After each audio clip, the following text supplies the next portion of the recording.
We're going to go ahead and dive into this morning. You can be turning to Proverbs. We're going to be back in Proverbs 14. Proverbs 14. We've been in somewhat of a weird space. I always try to see. I don't believe the Lord just gives us. There are times He will give you a word for that week, something you need then. Turn me just up a little bit, Brother Doug. I got all quiet now, and there's times the Lord will give you a word for a week, for a moment of time that you're going through, but it's all connected. There's a thread through it all.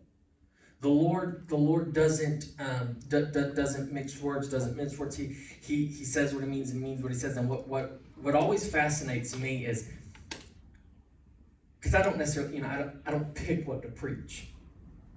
And there's times where I will even step back and say, okay, what has the Lord been teaching us over these past 3 weeks, over this month, over these past 3 months?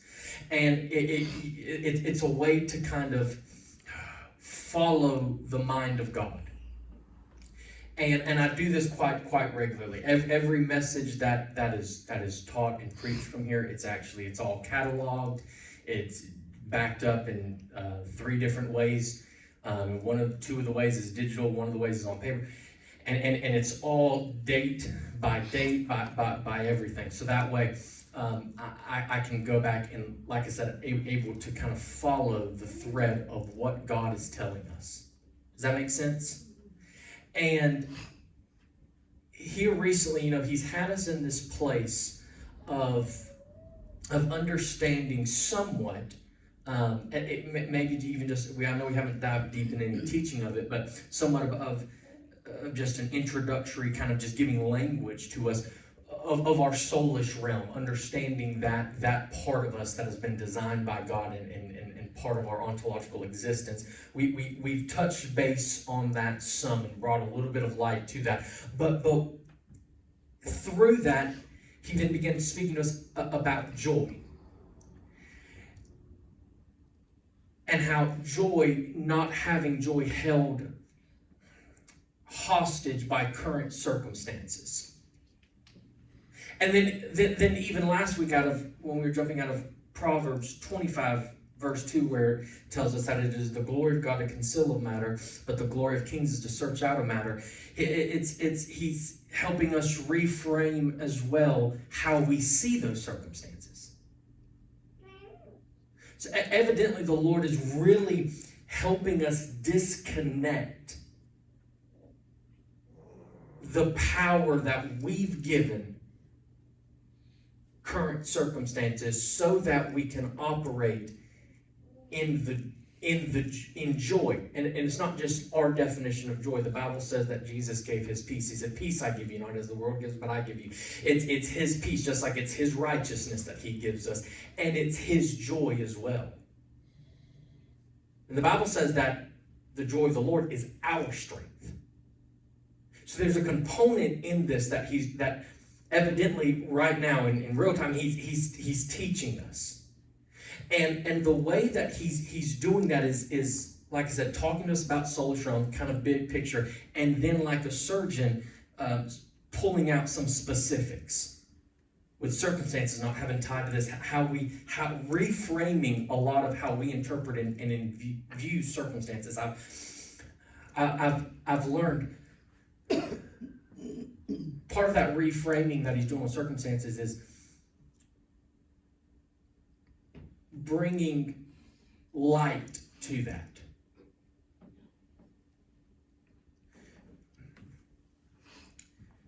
The best way to combat a lie is simply to bring the truth.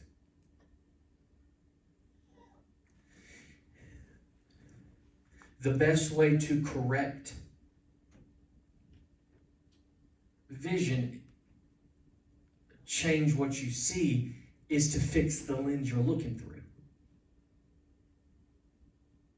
And that's what he seems to be doing here over the past month or two, is changing how we view things. Because how we even talked about years ago, your perception determines your reality, whether you want it to or not. For all of us, our perception determines our reality. Like we've talked about before, if I'm wearing my glasses and Brother Dale's standing next to me, well, you got glasses too. It doesn't really work that way. If Hillary's standing next to me and I'm sitting there with my glasses on, and there's a smudge, a dark spot on my glasses, and we're both looking at the same tree, and I say, well, there's a dark spot on that tree.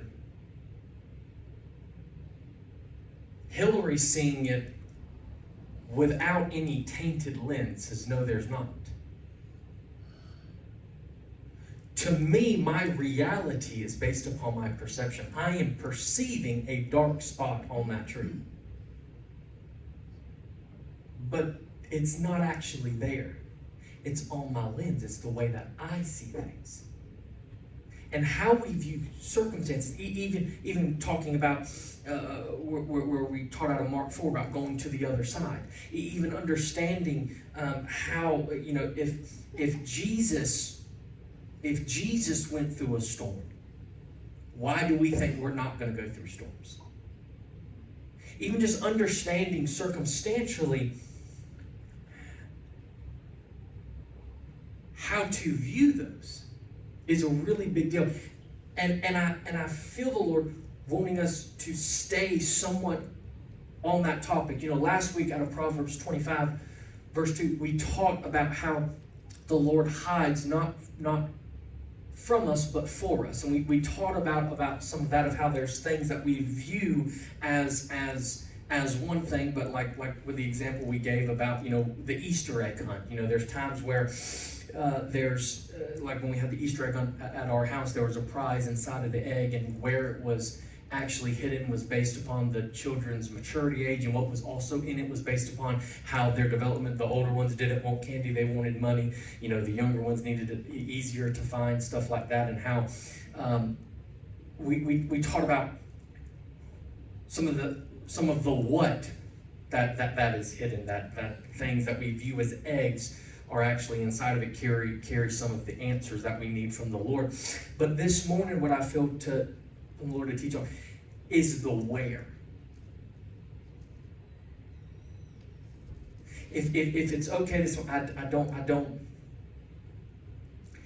have a necessarily academically structured intro, 3 points, 3 sub-points, closing. I know, Brother Bill, I'm sorry. I just have a simple word that I want to just kind of talk through, and I want to teach it. I don't want to get real preachy with it. Brother Dale made a smirk. I'm gonna try not to. I just kind of want to talk through it, if that's all right. To just teach it, if that's okay.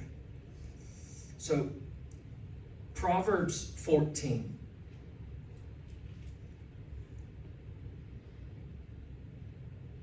Proverbs 14. Again, I don't want to get real preachy with this. It's very simple.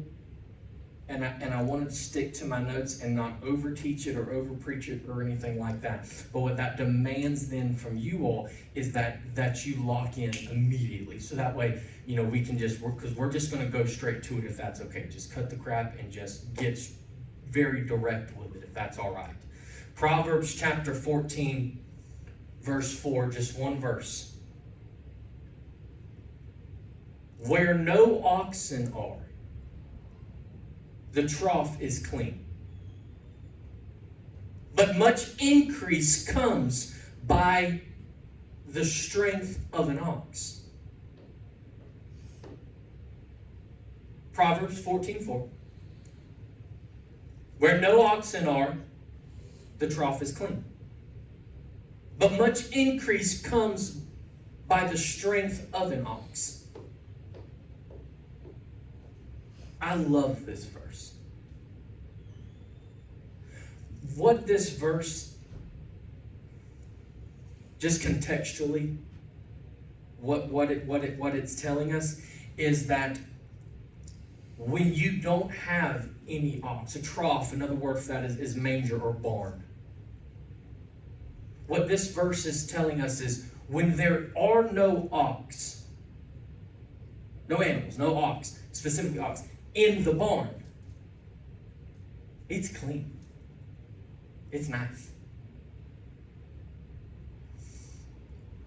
But much increase comes by the strength of an ox. So what that verse is telling us is when you have no ox in the barn is clean. The barn is kept. But if there's no ox in the barn, you have no strength for increase to come to you. This verse is telling us that when we don't have any ox, the trough or manger or barn will be clean. But it also means that there'll be no increase or growth without them because they were needed back then to harvest crops. Ox was the primary animal that they would use to actually plow and harvest the fields. In the Bible, oxen carry significant meaning. They often represent strength, service, patience, and sacrifice. They were used for both labor to work the land and sacrifice unto the Lord as burnt offerings. This verse paints a vivid picture. On the surface, having no ox seems like a really good deal.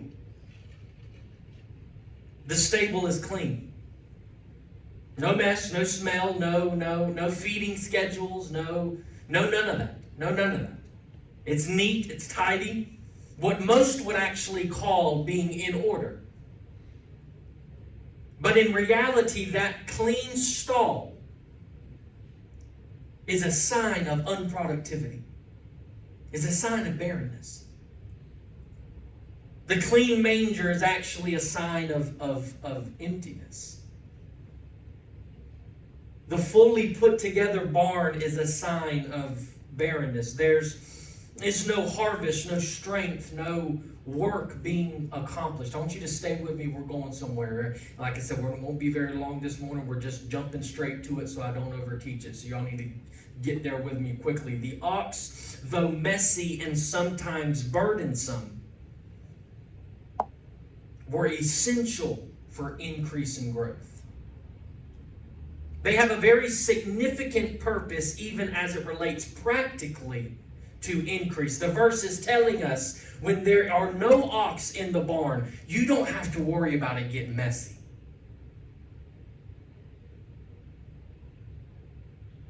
But there'll be no increase.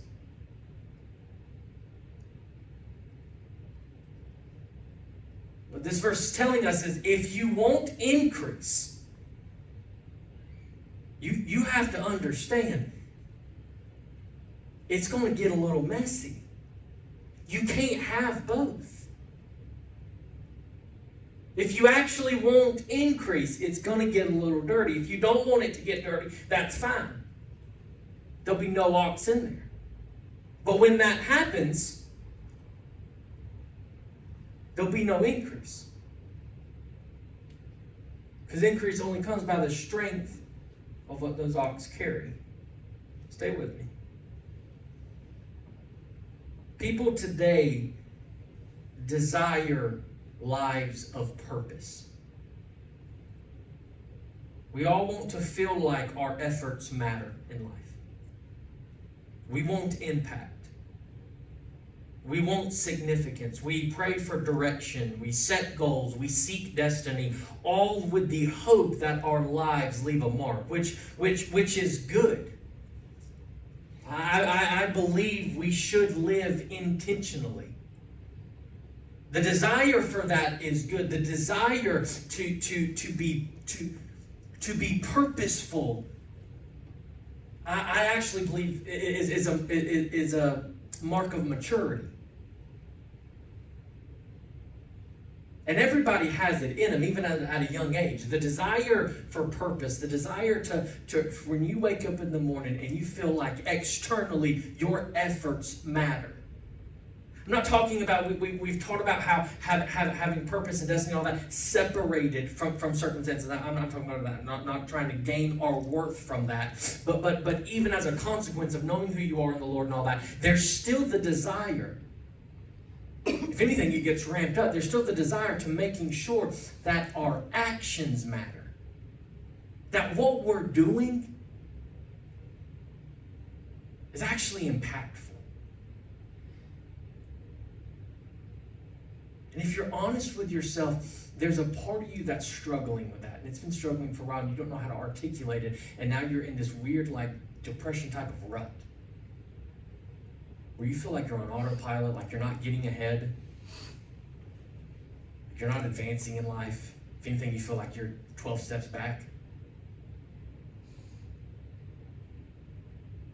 We all want that, which is right, which is good. That intentionality. But here's the problem. Most people admire purpose, but few are actually willing to partner with it. Can this morning, can I just teach you something simple? Instead of being preaching, like, can I just something simple, straight to the point? Most won't impact, but few are willing to invest. Most admire the end result, but avoid the process. Why? Because purpose is very rarely picture perfect. If you forget everything else I say this morning, remember this. Purpose is very rarely picture perfect.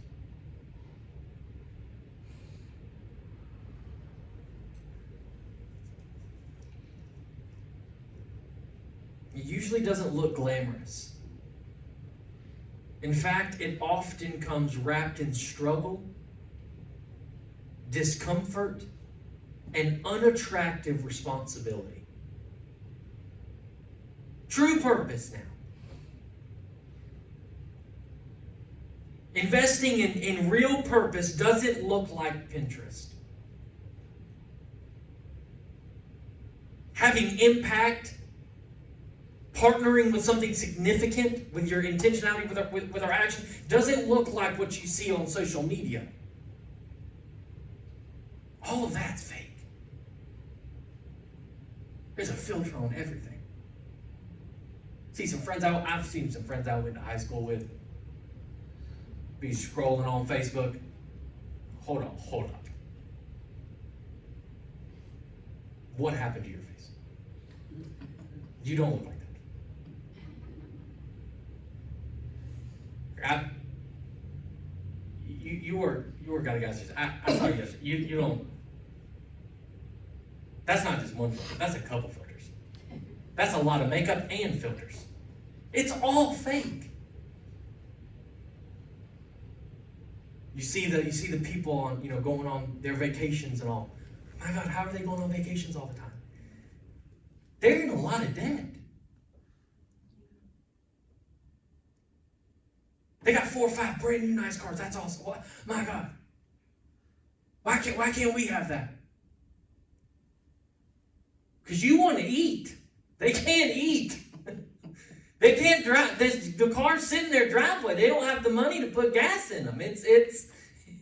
I'm not saying don't have nice cars. By God, go get the nice car. That's not what I'm saying. I'm saying with what you see a lot of times on social media, it's all fake. It's all fake. Look at that family, so nice and smiling and everything. The car seats are so clean. How is that possible? Filters. The angle. They got half the car seat. They didn't get the side of the car seat with the Cheetos and all and everything in it, and the handprints and everything. It's all fake. But we think to have significance and purpose and feel like we're having an impact in life. We compare it to that. It has to look that way. It has to look clean. But that's not reality. That's not real. Why? Because the Bible says, where no oxen are, the trough is clean. But much increase comes by the strength of the oxen. The Bible's actually telling us the more picture perfect it looks at times, actually means there's no substance there. It's actually empty. And we don't want to believe it. We want to believe that's, we all have this place in our mind of if this, when you think of purpose, for a lot of people, there's this external destination. When I'm talking about surface level, external action of purpose. We have this thing in our mind of a distant future. Of when I'm in that position, then I will be achieving my purpose. When all the bills are paid, and I've got an extra $100,000 sitting in the bank, by God, I'm purposeful. When I win the lottery, I'm going to be impactful. I hope you win the lottery. Praise God. I think it's up like a lot. Powerball? I saw that the other day. Splurge a little. Get you the add the power play, by God. Get the $3 one instead of the $2 one. It's an investment. But when I win it, that's when I'll be able to walk in my destiny.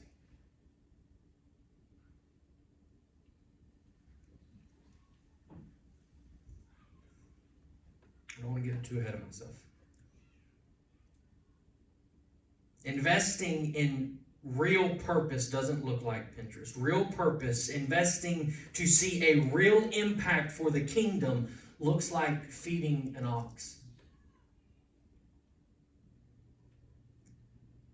It looks like getting dirty in the process of partnering with God, building something valuable. It doesn't look glamorous. And many times the preparatory place for establishing purpose is viewed as anything but valuable.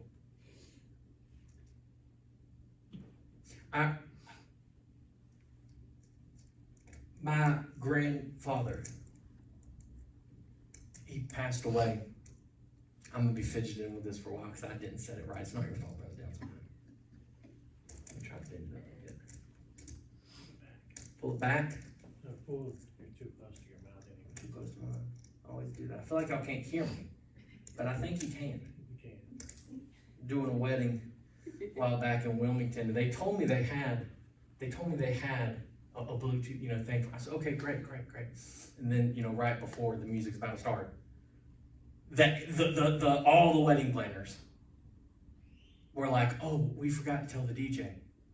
Like, what are we gonna do? And I said, I think I'll be okay. The groom leader spoke up and said, no, he's good. He doesn't need everybody will be able to hear him. I said, yeah, I think we can make it rock. And we did. My grandpa he had passed away years ago, but he had horses. And he was crazy. Legit crazy. I loved him to death, but that man was crazy. He tried to get me in fights. It was always something around Paul. And there was one. He did pony rides. He had done rodeos for years and everything, and got the mess beat out of him because they would do like crazy stuff. Like after they'd be roping the cows, when they're done, they would turn all the steers loose and then go try to wrestle them for fun afterwards. I don't know. But the man had metal all throughout his body, and he was old, so he couldn't really team rope anymore. I had done it a few times with him, and he wanted me to be the healer. That's what it was, because he told me. He said, now when you take the rope, when you're on the horse and you heel and you rope the back feet of that calf if it's running, he said, I've already roped the horns. That's why there's the header. And he said, and you dally around the horn of your saddle. And you literally go around the horn of your saddle with the rope. It's like a nylon rope. It's not like a regular rope.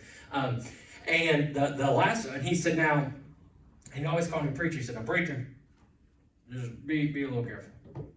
And that meant, if that man said, just be a little careful, that meant something very bad, something extremely dangerous is around the corner, and you need to find out now.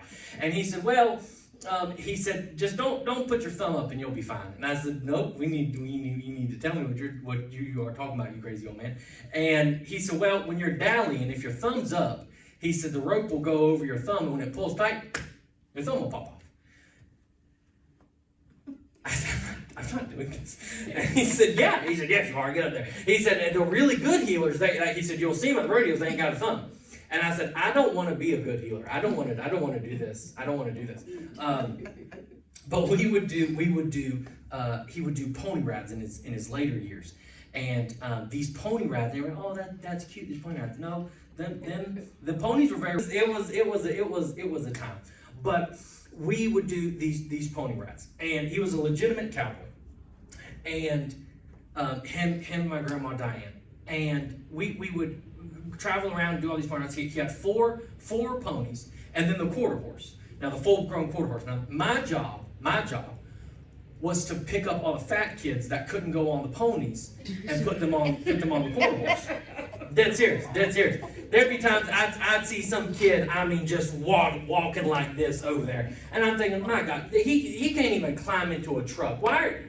I'd look at the parent, and they'd be shoving corn dogs in his mouth and everything, and I'm like, you parents, you ought to repent to God for this, and I would go hide, but that was a lot of my job. But we would take these horses, and he would make a lot of money.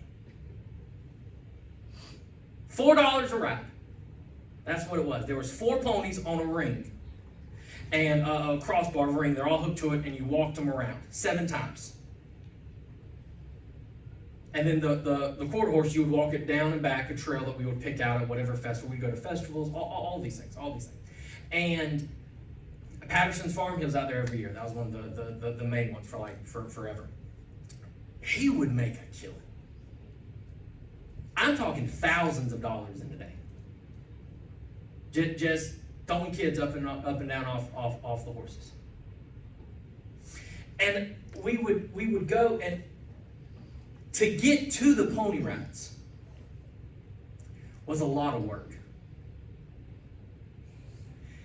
They would have to wash the ponies before, one by one, bring them out of the barn, call them in from the pasture, bring them into the breezeway where the stalls are, and then shut off the gates, open one gate, then leave one out. And mainly Diane would do this, because my grandpa, he was not one for details. And so she would mainly wash them with Dawn soap and everything, and sit there and scrub them and everything. It was extremely labor intensive to get them ready to go. We'd have to trim their hooves. We'd have to clean out their feet. We'd have to make sure all the saddles and everything, had to saddle every single one of them. Had to load them on the trailer, load them off the trailer, clean out the trailer. Horse crap is huge, and it smells awful. I don't care how long you've been around it. You get bit, get kicked. Thank God. Now his horses, they were pretty much broke. Ginger was a little crazy. There was one pony. He said she was a little green. If you're not around cowboys, what that means is she ain't fully broke. Watch her. Kid, she'd throw a kid every once in a while. She would. Her and Gracie. And Gracie was another pretty pony as well. They were the 2 larger ones. you know. And Gracie was bigger too. And Gracie, toward the end of the day, she'd get mad. And you knew she'd mad because she'd put her head on the bar. And she'd pin her ears back. And you just knew, it's going to get loud, boy.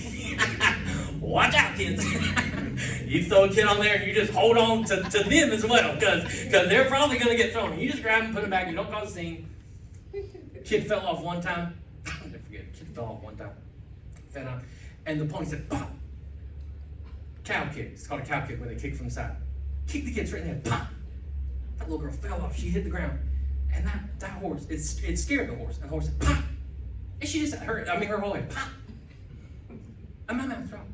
My grandma walked over real fast. Oh, get back up there. Oh, smacked on the butt. Like, go on around. And she went out. That child was stunned the entire time. She didn't know what had happened. I said, Papa, he said, shut up. Go back over there. She's fine. Okay? Crazy old man.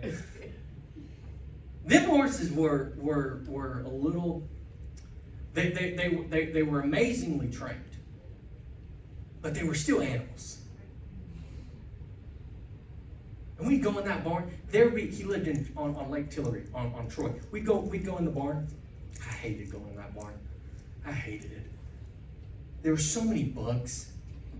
Spiders, no exaggeration. I honest God think they came from Australia. Spiders the size of your face. Wolf spiders, mutant ones, not regular ones. I mean huge ones. That he would literally take his .22 revolver and shoot to kill the spiders. That's how big they were. That's how big they were. And you just hope to God you're not on the other side of the wall, because he didn't really care. He'd just be walking, and pow, got it. And I'm like, thank God I wasn't on the other side. He would have shot me. Different man. But it was not clean. And we would clean it. I hated that. He would call me, preacher, what are you doing this weekend? And I always knew, lie. Lie like a darn dog and ask God to forgive you as soon as you get off the phone. Because if he's calling to, it's not, hey, let's hang out. It's, I've got a project, which the projects were not fun projects. Never were they fun projects, and they never worked out right. Something always happened.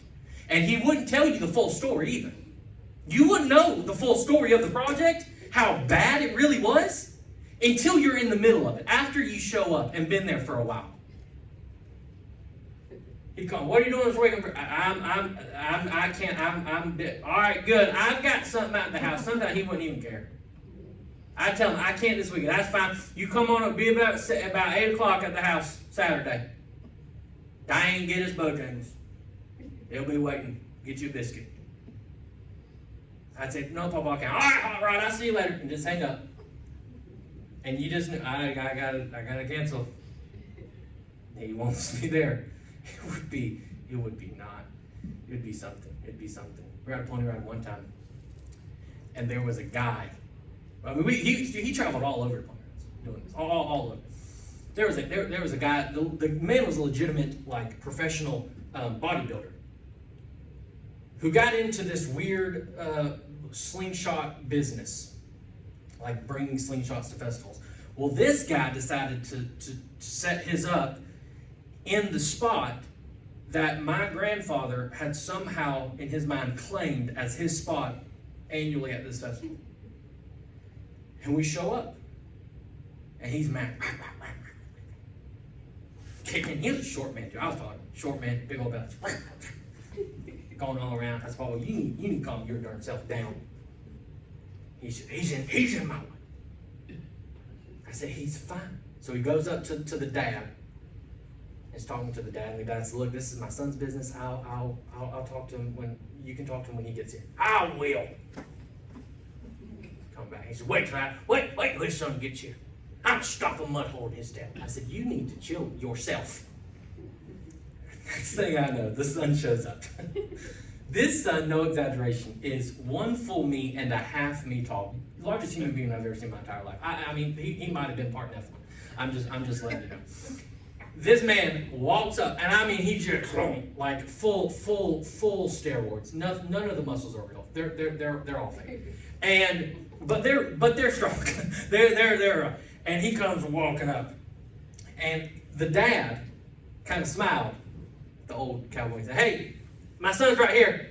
Hey, sir, what's about time?" He's rolling off the cooler because he's got to stand up. And he goes to walk over. And that man steps out of the truck, and my grandpa stops.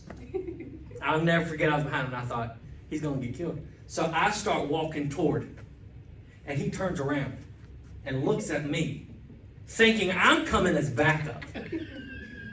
He looked at me and he said, "Ha, yeah." And I said, no. And he was too far, about for me to look, and too far for me to tell him no. Like, I'm coming to tell you to stop. He's gonna kill both of us. And he literally, he turned around, his black cowboy hat, his belt buckle. He looked at me. Yeah. I said, "Oh dear God." I said, "We're both gonna die." I said, here we go. Thankfully, the Titan found my grandpa comical. The little angry cowboy. And just kind of chuckled at him. And he said, it's all right, cowboy. I'll move that. "Hey, sir, that's what I thought." And turned around. I said, Thank you, Johnny. Thank you. I appreciate you not killing us." It was never cleaned up. But the increase that those ponies made, I'm talking thousands of dollars in a day. In his words, tax-free. He said it was tax-free. I don't know how it was tax-free. He said it's tax-free. And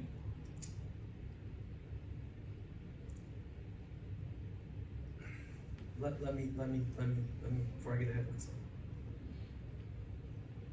As dirty as it was, those horses had a very practical purpose and enabled real increase. The ox is a powerful tool for plowing fields and producing increase, but that same ox also makes a mess. It needs feeding, it gets sick, it smells, and the stall requires constant cleaning. It's labor intensive. There's nothing glamorous about it. But without that ox, there is no reaping of the harvest. Sometimes walking in purpose looks like the never-ending feeding of an ox and cleaning the stalls. And it doesn't look picture perfect. But it's tied to order. I have found purpose and order go hand in hand. Isaiah. When I talk about there's a desire in us for our actions to matter. It's something inherent in humans, even at a young age. Isaiah has come to this place. If I ask him to help me with something, if there's a task and I need his help with something, his physical posture will change. It's literally like a light switch goes off. It's insane. And he will do exactly what I tell him to do. As long as he thinks he is helping and that there is a purpose. Even when we're done today, he's going to run in here. Two things he's going to want to do. He's going to want to pick up one of those mics and stand here and act like he's preaching. And number two, he's going to want to help pack up stuff. And if I tell him, yes, I want you to help, or Isaiah, buddy, I need your help with something. Can you? We got to do this. Can you help me with that? Oh my Lord! It's like his entire day is made, and a whole different child. He'll walk like a soldier. It's weird. He'll literally, yes, Daddy. I'm like, who are you? I started letting him vacuum. Started having him vacuum the house. Because Judah would just run around, open up back chips. Rah! Judah hasn't gotten to the place of purpose yet, okay? Judah is the ox in the barn, okay? Judah's making the mess, all right? Let's be honest. And Judah will run around, bah! Isaiah started wanting to vacuum, and one day he said, Daddy, there's chips on the floor. I said, I know, I don't like it. It's a vacuum. He loves vacuuming now. And I asked him, buddy, can you vacuum? Yes, Daddy. He will drop his toys to come vacuum. Because he thinks there's a purpose tied to it. Which there is. Now, he's still 4, because you got to watch a vacuum. Because, all of a sudden it's vacuuming up stuff. Things got the attachment vacuum up. Then it's, what are you doing? My toy. Sucking up a toy. You're trying to chase Judah with it. Sucking up saying, I'm like, stop. Stay on task. But purpose is tied with order. Is he perfect at vacuuming or even picking up in here when we're packing up? Absolutely not. Oh, we have to go behind him. Have to go behind him to vacuum. Have to go behind him when he's packing up in here. All of that. Is he perfect at it? Not at all. But he's learning. He's stepping into responsibility. He's participating with something that matters. And while it's messy and not always seamless, he is learning to operate in purpose through order. To adequately operate in purpose, you first have to say yes to order, and that can be messy at first. We often want perfection as a sign that we are excelling in the area of external practical purpose in our lives. I'm going to say that again. We're almost done. Don't zone out. We often want perfection as a sign that we are excelling in the area, whatever area, of external practical purpose in our lives. But God often hides purpose inside imperfection. If it's clean, it's because it's empty.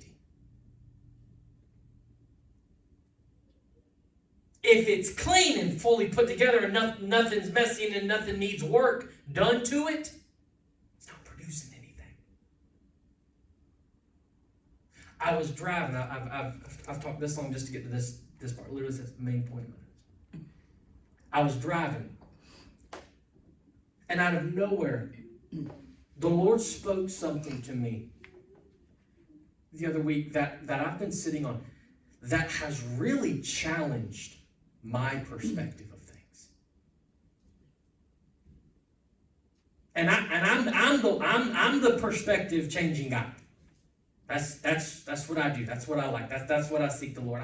I'm the guy. Yes. Let's see let's see how we see. Let's look at that, Lord. I'm that one. But this what He spoke to me, something crazy simple. It has done something of challenged my perspective like I can't remember recently, even over the past couple of years, of something that He has spoke to me that has challenged me this hard. And what He said when I was driving, He said, out of nowhere, I might have been praying, I don't know, maybe listen to worship music, maybe not, maybe listen to other music, I don't know, I was just driving. All of a sudden the Lord out of nowhere said, what you call struggle may actually be purpose.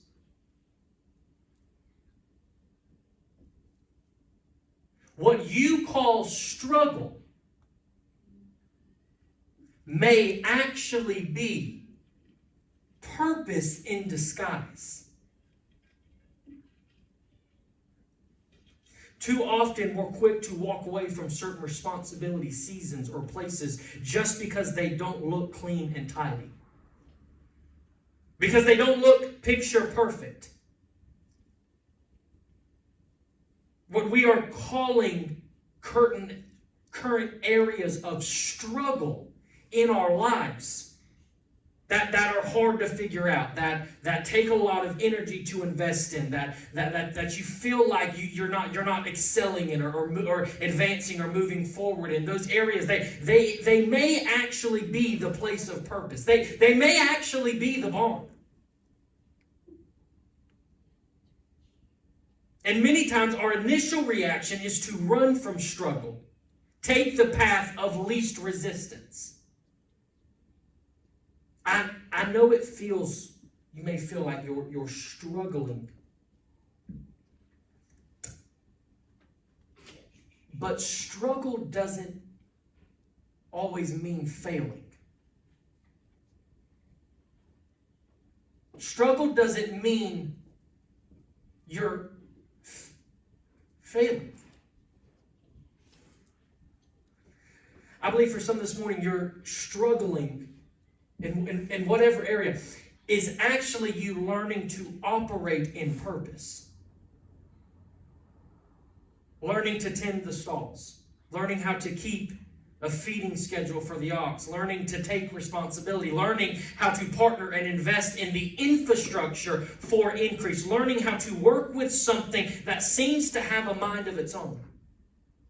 Something you're unfamiliar with.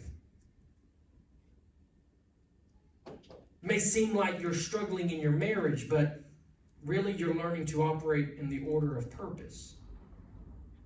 You setting standards, you having the hard conversations, it getting a little messy is good. Because that means some things are growing. That means there's some oxen there. That means that you're actually increasing. Things are advancing. That's a good thing. It doesn't feel good in the moment because all you see is the mess. All you see is the barn thrown all over the place. All you see is what seems to be out of order. And there's a part that says, what is going on? And we miss because we misidentify the struggles as something negative and a witness that we are failing, when in actuality, I believe there are many struggles that we have practically, circumstantially in our lives that is actually proof that we are in the place of purpose. And things are actually growing. This is a huge paradigm. It's so simple.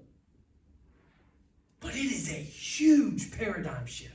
That some of you are, in theory, you can hear it, because I can see some of you. I can see in the spirit. Some of you are checking in and checking out with the word. There's some of you that you're hearing the word, and something in you is a place of feeling it, because this is something you have to feel more than you can intellectually understand. Because I'm ministering to your spirit this morning, which will help actually bring the transformation, because that's the transformative dimension of every human being, and it has to go in there first to then transform everything around us, even our side of how we see things. Now, what I'm doing, I'm ministering to your spirit this morning, and your spirit is getting it, and that's why there's a part of you that feels like you're being lifted up, like, oh yes, that makes sense. But when you try to rationalize it in your mind and actually put your current practical circumstances, your struggles, in context of that, it short circuits it and it pushes you back out. And that's why you can feel it kind of ebbing and flowing this morning.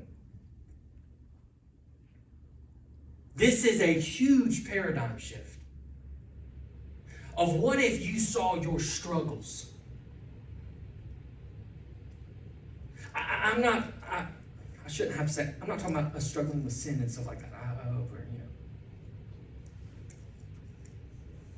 Talking about areas that you feel like are not advancing, not growing. What if, the hard stuff in your life, what if we viewed that through the lens of the scriptures, which says, the mess actually means that you are positioned in the middle of it to receive more. But we think we got to get away from the struggle to receive more, because the place of purpose is some fairy tale land of existence in our future. Specifically when we have a lot of money. That's when we'll be purposeful. That's when we'll make an impact. When the Lord's saying, there's so much of increase that I'm trying to give you now, but you keep trying to get out of the place you're in. Because there seems to be too much going on. It seems to be all over the place, and it seems to not really be put together, and it's not really clean, and it's a little messy. It's not picture perfect. And we see that as a negative, and we despise that, and we try to separate ourselves from that place. You may feel like your business is never going to take off. And you're struggling, but you're not failing. You're learning to operate in purpose. You may feel like your finances aren't increasing even though you're tithing. It's not that it's not working. It's that you're learning to say yes to reordering your life with true external impact and purpose. You're actually learning stewardship. And yeah, it's a struggle because you're learning. It's a struggle because you're growing. What feels like struggle is actually, in this context, the order of God coming to reorder some areas of your life that we're learning to operate differently in. It's how you've heard me say for years, where the Bible speaks about God doing a new thing. And the problem with the new thing is it's new. Everybody wants the new thing until it comes. Then we find out really fast, hold on, we don't really want this new thing. Why? Because we're so familiar with the old thing. The old thing's mature. We've learned how to work the old thing. The new thing is small. The new thing is different. The new thing, I have to relearn how to live life inside of that. And that's what happens with purpose. You're learning how to work the ox. But some of you just can't get over the smell. You're so aggravated that the ox are in your barn because they're making a mess. Instead of seeing that they've actually been positioned there to help bring increase to you from the Lord. You just want them out so it's clean and everything looks good and picture perfect, and that's just what I want. The Lord says that's not how the kingdom works.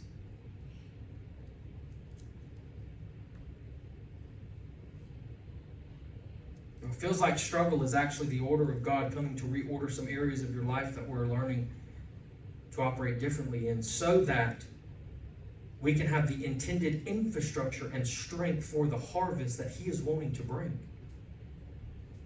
And while we're learning, it gets messy. It gets emotional. And that's okay. That's actually proof you're operating more in purpose today than yesterday, because that means strength has entered into your empty stalls.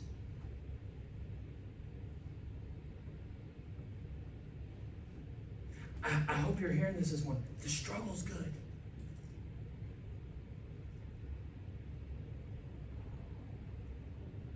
The struggle's good.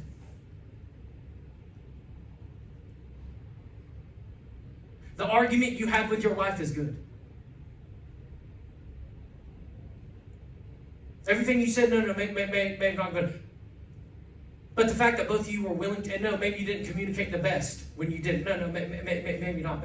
It's still a little messy. But the fact that you're willing to both sit down and talk to work through it shows that there's some ox there and there's room for increase. The business that's struggling, that you at times just want to throw your hands up and be done with.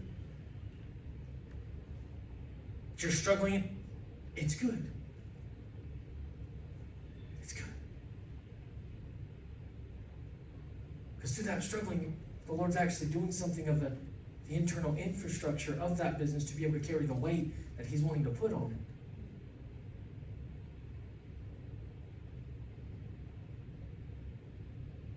I've never talked to a business owner, and I've talked to a lot. I've never talked to a business owner that had every single system worked out, everything ready to go, and had no sales. Specifically kingdom. Specifically kingdom people. I've never talked to somebody who says, "Yep, I've got it all worked out. I know how to all these systems, to take a prospect to a lead to a prospect, all of these things to the close of stuff, and I've got it all. I've got all the team. Everything's ready to go right now." And I've never seen somebody have all that together and not have business from the Lord. God gives what we can handle. And there's times where even business owners crying out for increase. But you don't got enough strength.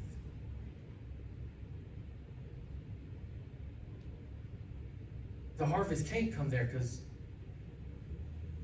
your barn's empty. Because you keep running from the struggle.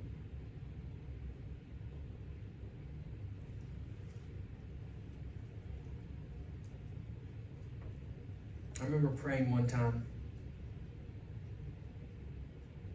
I wasn't really praying, I was mainly just venting to God. I was driving, I'll never forget it. I think I was on Rogers Lake, right there by Kelswater. I was driving and I said, Lord, at that moment in my life, there was so much going on, so much hectic circumstantially and everything. And I said, Lord, I feel like all hell is breaking loose. And the Lord, I wasn't in a deep place of prayer. To be honest, I was trying to cuss without getting in trouble with God for cussing in that moment because I was upset. I said, Lord, I just feel like all hell's breaking loose. And the Lord spoke to me and said, it is. And I said, what? I pulled the car over. I said, what the heck, God? This isn't good. That's not good. That's not good. We're gonna do some we're gonna do some warfare stuff, God? What do you mean it is? What you're happy about it? And he said, yeah. All of hell is breaking loose. The grip that hell has had on certain areas of your life is breaking loose. They're losing their grip. He said it's good. It didn't feel good. Didn't feel good. Felt like somebody had ran in my nice and tidy barn and dumped a bunch of animals in them that are pooping and peeing everywhere. And I said, hold up. I didn't sign up for this. Why are they here? All these struggles. Why they shouldn't be here in my life. I'm beloved of God. Cast out. Bind up. Get gone.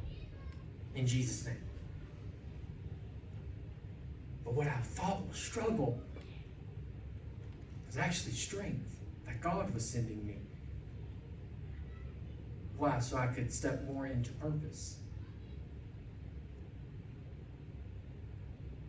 And it's the same for you this morning.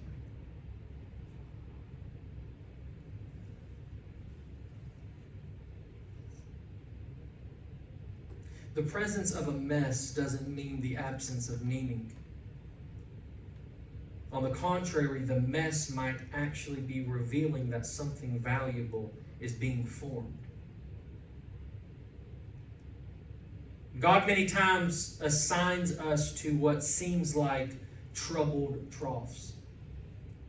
He often calls us to work with Him through messy situations, imperfect systems, and long processes, because that's where increase is. That's where purpose is. And if we are going to dare to believe what many others don't believe, that He is nothing other than good and we are nothing other than love, that means He's going to invite us to dart the doors of some places that others aren't willing to go. Into the messy places, into the forgotten places, into the hopeless places. Why? Because purpose is not about image. It's about impact. And impact comes through authentic investment, through tending the place of the ox. The messy places. The real places.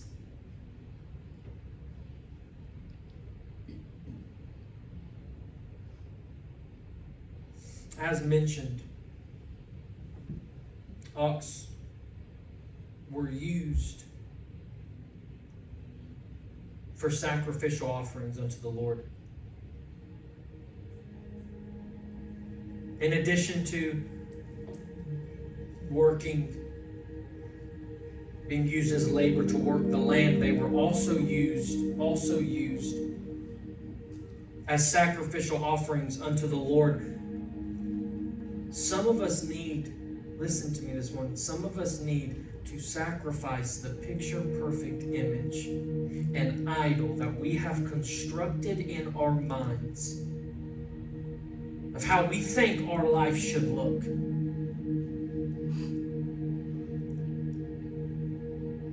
Some of us need to sacrifice the perfect picture, image, and idol we have constructed in our minds of how we think our life should look, because it's keeping us from investing in the place we are standing, that God has ordered and ordained for you to be, that is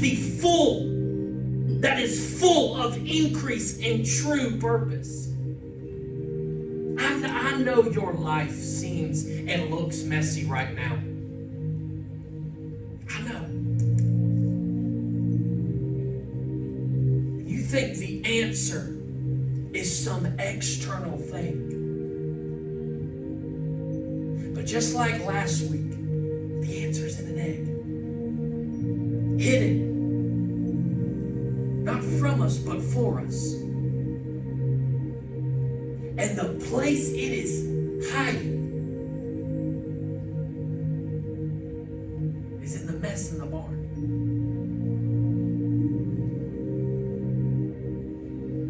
Heads bowed and eyes closed. The place that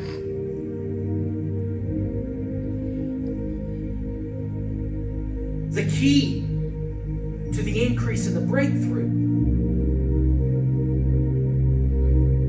is actually in the struggle.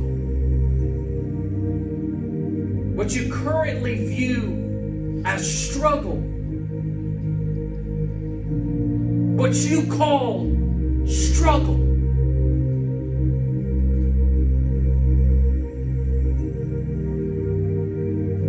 could be purpose disguised.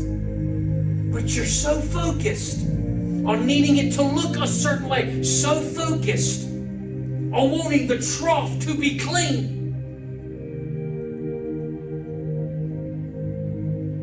unwilling to see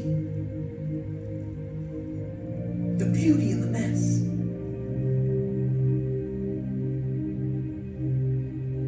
Don't despise the mess of the stall, because it may mean you are standing in the middle of your purpose. Instead of resenting the dirty work, recognize it as a divine assignment. Let the dream you have constructed of a picture-perfect life based on cultural comparison die this morning. So that we can embrace the beauty of where we are at and see the ox in our life not as a burden, but strength sent from God to help usher in the increase He has planned for you and I.